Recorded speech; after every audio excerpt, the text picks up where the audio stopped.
ดอะไรขึ้นครูเอาทำไมมันห้องกันตอนนี้ด้วยเกิดอะไรขึ้นเนี่ยทุกคนลุกขึ้นลุกขึ้นลุกขึ้นลุกขึ้นลุกขึ้นลุกขึ้น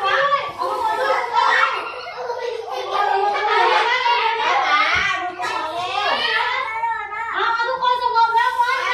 เร็วมาเร็วมาเร็วมาเร็วมาเร็วเอามือไปมามือกุมหัวไปวิ่งไปเร็ว